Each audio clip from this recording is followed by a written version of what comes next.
बराह रास्त आपको ले चलेंगे। वज़ीर आला सिंध सैयद मुराद अली शाह इस वक्त गुफ्तगू कर रहे हैं।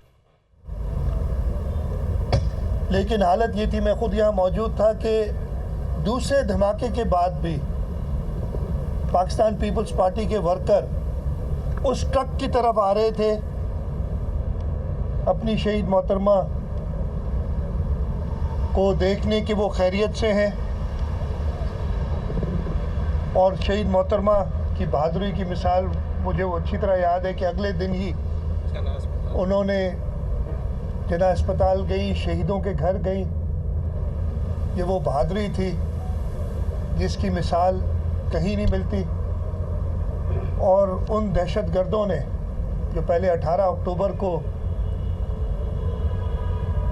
ये हौलनाक वाक़या किया था, उसके बाद जहां हमें शवाहिद मिलते हैं कि कई बार और कोशिश की मोहतरमा को शहीद करने की, और वो अंधोनाक वाक़या फिर रावलपिंडी में 27 दिसंबर को पेश आया जब शहीद मोहतरमा हमसे बिछड़ गई। आज का दिन एक यादगार दिन होने के साथ साथ एक निहायती अफसोसनाक वाक़ये पे दुख का दिन भी है। वो सुबह जब सूरज तुलू हुआ था तो लाखों की तादाद में लोग शहीद मोहतरमा का इस्तकबाल करने आए थे। पूरे मुल्क में एक जश्न का समा था। और उसी रात को 12 बजे इस वाक़े के बाद अफसरदगी छा गई थी हर जगह पे। लेकिन पाकिस्तान पीपल्स पार्टी के वर्कर उसी अज़म के साथ शहीद मोहतरमा बेनज़ीर भुट्टो, शहीद ज़ुल्फ़िकार अली भुट्टो का पैगाम, उनका विज़न लेके आगे बढ़ रहे हैं। और अब जनाब मोहतरम बिलावल भुट्टो ज़रदारी साहब और सदर आसिफ अली ज़रदारी साहब वही विज़न लेके आगे ले जा रहे हैं। और इंशाअल्लाह ताला पाकिस्तान पीपल्स पार्टी वो जमात है जो अवाम की हुकूमत लाने में, अवामी राज लाने में कामयाब होगी। हम हर साल 18 अक्टूबर को अपने शहीदों की याद में यहाँ कारसाज तशरीफ़ लाते हैं। हमने अपने शहीदों को नहीं भूला था। उन शहदा को हमने जो तदफीन गढ़ी खुदा बख्श कब्रिस्तान में उनकी की थी, और उनकी जो फैमिलीज़ हैं, मुझे याद है उस वक्त ही शहीद मोहतरमा बेनज़ीर भुट्टो ने उसी वक्त एक अकाउंट, और मैं उसका खुद उस अकाउंट में एक सिग्नेटरी मैं भी हूँ खुद, उन्होंने कहा था, हम हुकूमत में नहीं थे लेकिन उन्होंने कहा था कि जी हमने इनका ख्याल रखना है। और हमने उसी वक्त उन शहदा की फैमिली का ख्याल रखा था। और इंशाअल्लाह ताला पाकिस्तान पीपल्स पार्टी इन अपने जाले वर्कर्स, इन शहीदों की वजह से ही आज ज़िंदा है। और इंशाअल्लाह ताला हमेशा शहीद ज़ुल्फ़िकार अली भुट्टो, शहीद मोहतरमा बेनज़ीर भुट्टो का विज़न, उनकी अवामी खिदमत का जो सबक है वो लेके ही आगे बढ़े। एक एक करके कर ले। जी, इस वाक़े में आप भी जख्मी हुए थे, हमें याद है, और कई दिनों तक शायद उसके बमों के जो छुरे हैं वो आपके जिस्म में रहे। लेकिन ये वाक़या हो गया, उस वक्त के वज़ीर आला ने एक बयान दिया था कि ये रैली आधी रात के बाद ख़त्म हो जाएगी, और वो उसका बयान साबित हुआ और रैली आधी रात के बाद धमाकों की नज़र हो गई। उसके बाद आज तक इनके मास्टरमाइंड और बयान देने वाले से कभी पुलिस ने ये नहीं पूछा कि अरबाब गुलाम रहीम तुम्हें ये इन्फॉर्मेशन किसने दी कि आधी रात के बाद यहाँ धमाके इसकी इन्वेस्टिगेशंस प्रॉपर हुई थी। उस वक्त भी हम जो ख़ास तौर पे पिंडी वाला वाक़या था उसकी, इधर भी आपको पता है कि उसी वक्त इन्होंने वो जाए वकू को धो डाला और सारे शवाहिद मिटा दिए। ये एक साजिश थी, वो तो इसमें कोई शक ही नहीं है। लेकिन उसी शख्स जिसका आपने नाम लिया, उसका फिर उसके हल्के के अवाम ने जो हाल किया वो आप सबने देखा है। तो हम तो जनाब चेयरमैन बिलावल भुट्टो ज़रदारी साहब ने, मेरे ख्याल 29 दिसंबर थी जब प्रेस कॉन्फ्रेंस की थी मोहतरमा शहीद के सोहम के बाद, और उन्होंने कहा था कि democracy is the best revenge. और लोगों ने ही उस शख्स को सबक सिखा दिया। वो दर दर फिरता है, मारा मारा फिरता है, उसको इवन उसके हल्के के अवाम, फिर पिछली बार तो पता नहीं 3-4 हल्कों से खड़ा हुआ था और हर जगह से वही हालत हुई उसकी।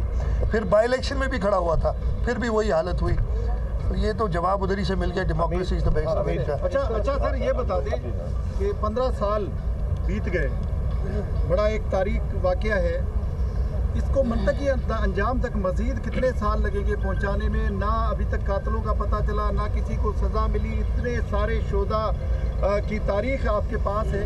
तो ये मतलब आप हुकूमत में होते हुए भी कोई, आप भी इमरान खान की तरह बेबस हैं, क्या है? नहीं, बेबस की बात नहीं है। जो शवाहिद अगर मिटा दिए जाएँ उसी वक्त, आप खुद सोचें ये साजिश के तहत ना सिर्फ यहाँ बल्कि पिंडी में जाए वकू को उन्होंने उसी वक्त वॉश आउट कर दिया, सारे शवाहिद मिटा दिए, रोड खोल दी गई। इतना बड़ा वाक़या हुआ, 180 लोग शहीद हुए, लेकिन उस पर रिएक्शन। और उसके बाद हम जब FIR कराने गए उस पर बड़ी उन्होंने तकालीफ दी। मुझे अच्छी तरह याद है 2016 में मैं जब चीफ मिनिस्टर बना था, उस वक्त जो CRD के हेड थे उनको मैंने दोबारा कहा था और सारी उन्होंने एक बार और तहकीकात की थी। लेकिन इतनी, जैसे मैंने बताया कि जब एक मुनज़्ज़म तरीके से पहले दिन, और नामों के बारे में सबको पता है कि कौन थे इसके पीछे। और मैं फिर जैसे अभी पहले आपसे पहले सवाल में उसमें बता दिया कि चेयरमैन बिलावल भुट्टो जरदारी साहब के कहने के मुताबिक जमहूरियत ने उनसे इंतकाम ले लिया, उन सब से। वो सब अब यहाँ पे जो है भुट्टो शहीद का नाम, शहीद मोहतरमा बेनज़ीर भुट्टो का नाम जिंदा है, उनको लोग बुरे नामों से ही याद करते हैं। यही इंतकाम। ये बता दीजिएगा शादाब, ये बता दीजिएगा, ये बता दीजिएगा, इमरान खान ने कल कहा है कि कराची में जो मलीर से पीपल्स पार्टी जीती है वहाँ धांधली की गई, और जो इलेक्शन कमिश्नर सिंध है वो सिंध हुकूमत के बना हुआ है, सिंध हुकूमत का चाहिए। और मैं चाहता हूँ कि ये इलेक्शन दोबारा हो और धांधली फ्री हो। क्या कहेंगे? मेरे भाई, मुझे समझ नहीं आती इस शख्स की, अपने पाँव पे खुद कुल्हाड़ी मारता है, अपनी पार्टी के का खुद जनाजा निकालता है, और फिर भी लोग उसके। आप मुझे एक छोटी सी बात बताएं, देखिए इस मुल्क में है जमहूरियत। इस मुल्क के अंदर ये नहीं है कि मौजकशी करें और इक़्तिदार हासिल कर लें, ये दिमाग से निकाल देना चाहिए। ये बहुत बार कोशिश हुई है और हर दफ़े फेल हुई है। मैं पास में नहीं जाना चाहूँगा, कभी भी ऐसा नहीं हुआ। चेयरमैन बिलावल भुट्टो जरदारी साहब जब लॉन्ग मार्च करके गए थे, उन्होंने जाके कहा था, और उसके इख्तिताम किस चीज़ पे हुआ? वोट ऑफ नो कॉन्फिडेंस, एक जमहूरी तरीके से। अच्छा, ये शख्स जो है इसने पहले रिज़ाइन कर दिया। जब 7-8 रेजिग्नेशन एक्सेप्ट हुई तो सब हर सीट पे खुद खड़ा हो गया। चलो जीत भी गया, 6 सीटों पे जीत गया था, फ़र्क क्या पड़ा? 0। PTI का स्कोर क्या है? 0। भाई मेरे तो तुम ऑलरेडी हो, तुम हो नहीं सकते। इस कम अकल को, इस गैर जमहूरी आदमी को ये नहीं पता कि अगर आपने, और जो इस वक्त कोalition गवर्नमेंट है, उसने क्या किया था? 172 से ज़्यादा लोग असेंबली के अंदर ले और हुकूमत ले ली। आइन का तरीक़ाकार ये है, कानून का तरीक़ाकार ये है, और ये अपने नंबर घटाता जा रहा है। इसके पास पहले अगर 162 थे तो अब उसमें से 6 माइनस कर दें, 7 माइनस कर दें, कितने बच गए? 154। वो कैसे? अब ये रोज़ अपने घटाता जाएगा। तो इसकी शिकस्त, मतलब ये अपने पर में ना, जो मैं 6 सीटें जीत गया, बड़ी बात हो गई। इसकी पार्टी ने 6 सीटें हार दी, मतलब 6 सीटें इसकी पार्टी की कम हो गई है। आप सोचें इसकी वजह से, इस शख्स की वजह से। अगर ये अपने और बंदे खड़े कर देता, जीतते हारते, तो उनकी 6 सीटें बढ़ती ना। तो ये PTI की शिकस्त, उसने जो जमहूरी शिकस्त उसकी हुई है, एक कम अकली के। और इसकी अकल के बारे में मैं भी थोड़ा बहुत जानता हूँ, कुछ अर्सा उसके साथ गुजारा है। तो मैं ये ख़त्म कर लूँ यार, ये ख़त्म कर लूँ। मैंने उसके साथ कुछ अर्सा गुजारा है, उसकी अकल के बारे में जानता हूँ। ये उसी की सोच हो सकती है। ऐसी कई और वाक़यात हैं, कभी मौका मिला तो बताएंगे। मैं वो इतना हल्का नहीं हूँ कि ये जो बातें एज प्राइम मिनिस्टर से हम ओथ लेते हैं, लेकिन उस ओथ का भी इसने बेड़ा गर्क कर दिया। मैं वो चीज़ें, काफ़ी चीज़ें मैं भी जानता हूँ, लेकिन मैं बता नहीं सकता, इसलिए कि मैंने हलफ लिया हुआ है। लेकिन उस सारी ओथ का कभी वो लीग्स के बारे में बता देता है, कभी अजीब आदमी है, कभी इसको कोई मिस्टर एक्स तंग करता है, कभी वाई तंग करता है, नाम लेने की हिम्मत है नहीं। कल परसों भी इसने इस्लामाबाद वाला, इस्लामाबाद में तो यार बहुत है, इस्लामाबाद में तो पीपल्स पार्टी के वफाकी वज़रा हैं, इस्लामाबाद में प्राइम मिनिस्टर हैं, मतलब हिम्मत है नहीं, अकल है नहीं, अपनी पार्टी को डिबोता चला जा रहा है। He is not getting any younger. एक बात बता दूं आपको, अभी हर दिन एक बुढ़ा ही हो रहा है हर एक की तरह, लेकिन ये हरकतें वैसी करता है जैसे अभी कोई टीनेजर हो। वो जो होते हैं ना टीनेजर के उर्दू में क्या कहते हैं, बचकाना हरकतें, बोले ये होते हैं ना जो हम थे जब अपने 15-20 साल की उम्र में, तो हर चीज़ कर देते हैं, और सारी चीज़ें मैं क्रिकेट खेलूंगा, ओपनिंग भी मैं करूंगा, बॉलिंग भी पहले मैं करूंगा, विकेट कीपिंग भी करूंगा, सारे 10 लोग हट जाओ, एक बंदा 11 के काम करेगा। तो ये हरकत इसने की है, ये आगे करता रहेगा। मैं आपको बता दूं, इसकी जो है डाउनफॉल इसी जिस दिन इसने फैसला किया था ना, अच्छा मैं ये समझा जब ये फैसला किया, मैंने कहा वो कभी कभी जज्बात में आके आदमी कहते हैं मैं सारे हलकों से लड़ूंगा, इसको अकल आ जाएगी, इसलिए इसको इसका पता नहीं था। और मैं अभी तो प्रूव हो गया ना, मतलब पीटीआई को अपनी 6 सीटें हारने की मुबारकबाद हो, इसलिए सीट तो उनकी 0 है। इतनी सी बात है, अगर सब समझ जाए। रेलवे के हवाले से गवर्नमेंट पे ये भी इल्जाम आ रहा है कि वो बलदियाती इलेक्शन से भाग रही है, हालांकि हम जानते हैं कि सिंध में इमरजेंसी की सूरत हाल है, लेकिन जरा इस पर भी कुछ ये मैं देखें, हमने इलेक्शन कमीशन को बता दिया है, इशू ये नहीं है। हमारा मलीर का हल्का था, हम अल्लाह ताला का शुक्र है मलीर से जीते। अच्छा अब आप एक काम कर ले, हम भाग रहे हैं जो कह रहे हैं ना, मलीर के हल्के की रिज़ल्ट आप सबके पास है, आप लोग एनालाइज कर लें, मैंने की है ऑलरेडी एनालाइज। जो हमारी उसके बाद मलीर टाउन है जिसमें ये इलेक्शन हुआ था, मलीर टाउन में यूनियन कमिटीज़ हैं, 10 या 11 यूनियन कमिटीज़ हैं, उन 10 यूनियन कमिटीज़ हैं, उन यूनियन कमिटीज़ के रिज़ल्ट देख लें कि मलीर टाउन हम जीते कि नहीं जीते। हम क्यों भागेंगे? इसी तरीके से लियारी टाउन होता इलेक्शन से, ये भागा, हम जीतते। हम बहुत कंफर्टेबल हैं, लेकिन हम इस शहर में, इस सूबे में, इस मुल्क में अपने फ़ायदे के लिए सिर्फ इस वक्त इलेक्शन में हमारी सबसे बेहतर पोजीशन है, लेकिन सिर्फ हम अपने फ़ायदे के लिए कोई law and order situation create हो वो नहीं चाहेंगे। और इसी वजह से हमने इलेक्शन कमीशन को लिखा कि हमारा जो प्लान था, जो हमने इलेक्शन कमीशन के साथ पहले शेयर किया था, 2 हिस्सों में क्यों होते हैं इलेक्शन क्यों 2015 में भी हुए थे, अभी भी, कि जी पहले 4 डिवीज़न में हमने पहले इलेक्शन कराए, 2 डिवीज़न में आप करा रहे हैं। वो क्यों होते हैं? वो इसलिए होते हैं कि हम चाहते हैं कि ये लोकल गवर्नमेंट इलेक्शन और नेशनल इलेक्शन जो जनरल इलेक्शन होती है इसमें बहुत फ़र्क है।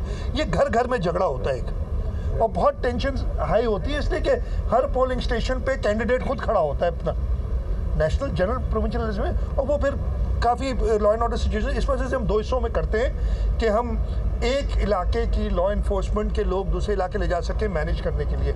इधर इस वक्त हमने कराची की बहुत सारी पुलिस, इसलिए कि कराची के अलावा बाकी सारे डिवीजन्स हमारे अभी तक सैलाब में, वहाँ पे लॉ एंड ऑर्डर मेंटेन करने के लिए, वहाँ पे ट्रैफिक का सिस्टम करने के लिए गए हुए। तो हमने सिर्फ ये बताया है इलेक्शन कमीशन को कि हमारे पास वो नफरी मौजूद नहीं है। और आप कहते इस वक्त तो इससे ज़्यादा बेहतर मौका इलेक्शन का ही नहीं।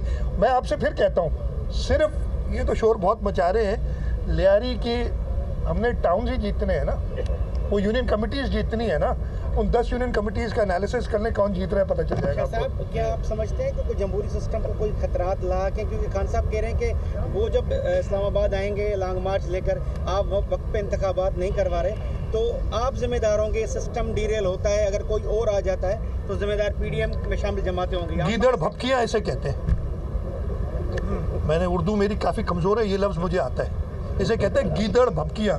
एक गीदड़ यही कर सकता है। मैं आपको फिर से बता रहा हूँ कि ये शख्स, मैं बहुत अच्छी तरह 4 साल मैंने भी गुजारे, मीटिंगें भी की है इसके साथ, सब कुछ किया है। मैं कहूँ ना ऑफिशियल सीक्रेट एक्ट, उसकी वजह से काफ़ी चीज़ें नहीं बता सकता लेकिन इस शख्स की सिर्फ तो बता सकता नहीं है हाल। ये वही है ना, आपने अभी भी तस्वीर हैं जो दीवार फलांग के भागा था, तस्वीर आपने देखी है। ओ भाई छोड़ो ये बातें, ये वही शख्स है ना जब शुरू हुई थी तो जाके पेशावर छुप गया था।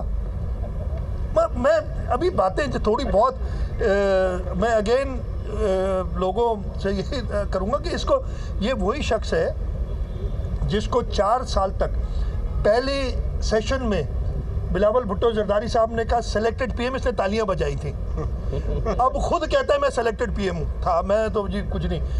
इसके बिलावल साहब ने जलसों में कहा कि तुम एक कठपुतली हो, तुम्हारी डोरे किसी और के हाथ में। अब कहता है हाँ जी मैं तो ऐसे ही था, डोरे किसी और के हाथ में थी। हम कहते हैं कि इसका दौर करप्ट तरीन दौर था, और मैं आपको आज दावे से कह रहा हूँ कि कुछ दिनों बाद कहेगा वाकई करप्ट तरीन दौर था, मुझे क्या पता ये सब हो रहा था, मैं तो माली हाँ।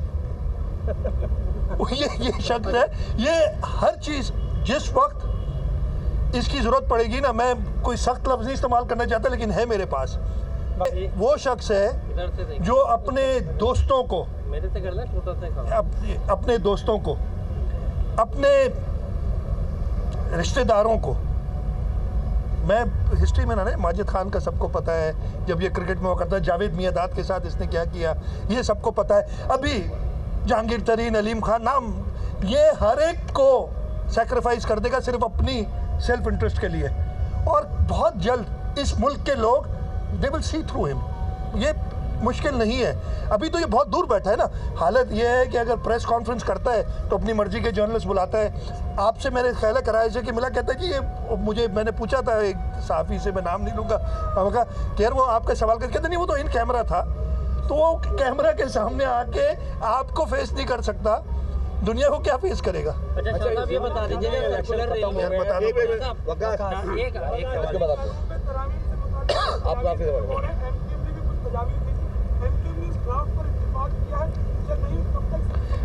नहीं, हमारे पास वो कुछ इत्तेफाक हो गया है, उसको हम लीगली देख रहे हैं, और जो नॉर्मल प्रोसेस, देखें हमने खुद कहा था इस ड्राफ्ट को लेके कि इसमें बेहतरी की गुंजाइश है, और हम हर पॉलिटिकल पार्टी पीटीआई को भी सिफारिशात देनी है तो दे।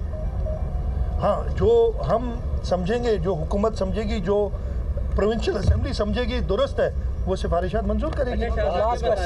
सर्कुलर रेलवे जो है उस पर काम बंद हो गया है, उसका क्या स्टेटस है, और सिंध हुकूमत उस पर फंडिंग करनी थी क्या? बहुत अच्छा सवाल किया। सर्कुलर रेलवे 2016 में से पाकिस्तान पीपल्स पार्टी की सिंध हुकूमत ने रिवाइव किया था। उस वक्त के वज़ीर आज़म को दिसंबर 2016 में कहा कि जी इस सर्कुलर रेलवे को आप बना सकते हैं सिर्फ उस मोड में कि जो ऑरेंज ट्रेन जिस तरीके से बनाई है आपने लाहौर में, उस तरीके से बना सकते हैं। उस वक्त के वज़ीर आज़म ने इत्तेफाक किया, इन प्रिंसिपल अग्री, ये सारे खतूत और सब मौजूद है। उसके बाद में 29 दिसंबर 2016 को चाइना गया और चाइनीज़ गवर्नमेंट से उनकी जो JCC होती है उसमें इन प्रिंसिपल एग्रीमेंट कराई 3 महीने के अंदर। वो लंबी कहानी है। ये माशाल्लाह ये हुकूमत आई, उसने पता नहीं कभी कहते हम पब्लिक प्राइवेट पार्टनरशिप में, कहते सिंध नहीं करे वफाक करेगा। सिर्फ वो जो 1100 अरब रुपए का कराची पैकेज, उसमें भी ये कहते नहीं ये हम करेंगे, भाई कर लो। एक बहुत फॉल्टी, मैं ये कह रहा हूँ, जब ये जो हमारी कोलिशन गवर्नमेंट आई, मैंने पहली मीटिंग में प्राइम मिनिस्टर से कहा कि ऐसे नहीं होगा।